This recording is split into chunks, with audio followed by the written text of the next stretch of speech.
Up over the things to remember.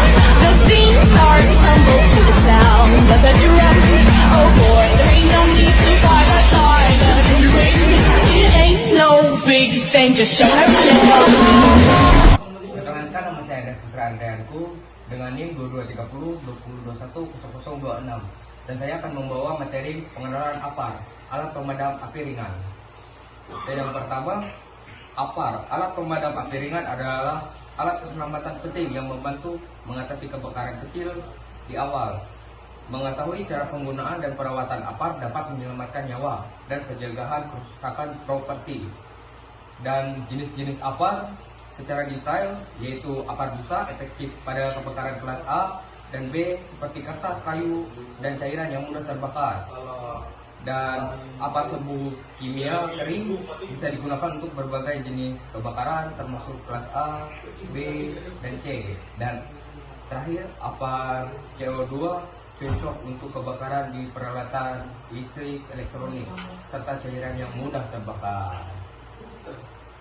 Komponen utama APAR, yaitu yang pertama silinder, tempat penyimpanan bahan bakar pemadam api, dan yang kedua selang atau nozzle untuk menyalurkan bahan pemadam api ke api, dan ketiga tabung pendorong, fungsinya untuk menghasilkan tekanan untuk mendorong bahan pemadam, dan yang terakhir keempat mekanisme pelepas dan fungsinya untuk mengaktifkan pelepasan bahan pemadam.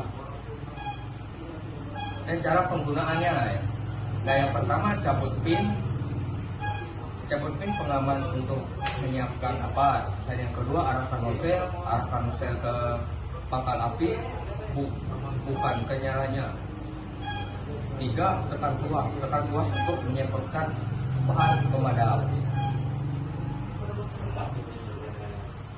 Dan ini pemilihan APAR yang tepat, yaitu sesuai dengan jenis kebakaran. Pilih jenis APAR yang cocok dengan kelas kebakaran yang mungkin terjadi. Dan yang kedua, kapasitas yang memadai, pastikan kapasitas APAR mencukupi untuk memadamkan api di area tertentu. Yang ketiga, mudah dijangkau. Penempatan APAR harus strategis dan mudah diakses saat dibutuhkan. Dan yang terakhir, masa pakai yang masih baik untuk diperiksa tanggal kadaluarsa dan isi APAR untuk memastikan kesiapannya. Perawatan dan pemeriksaan APAR. Yang pertama, inspeksi rutin. Periksa secara berkala untuk memastikan APAR tetap berfungsi optimal. Yang kedua, pengisian ulang. Isi ulang APAR sesuai masa berlaku pengisian yang tertera.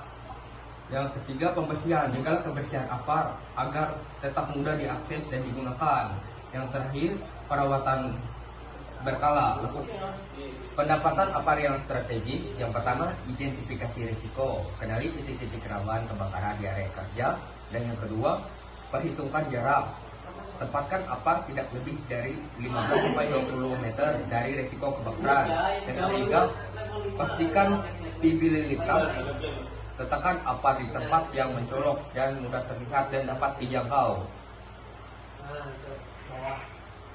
Pentingnya APAR dalam keselamatan kebakaran. Yang pertama, mencegah kerusakan.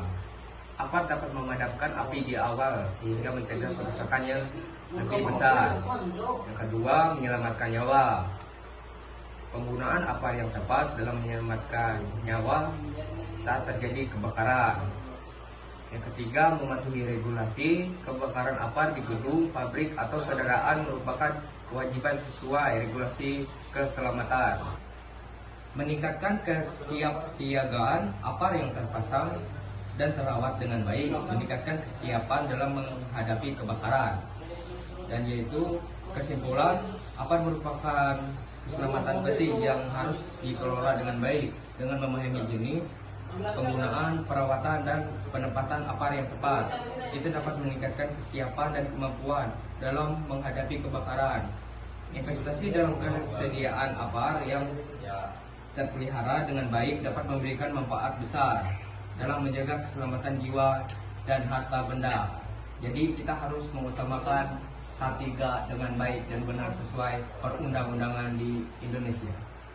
Terima kasih.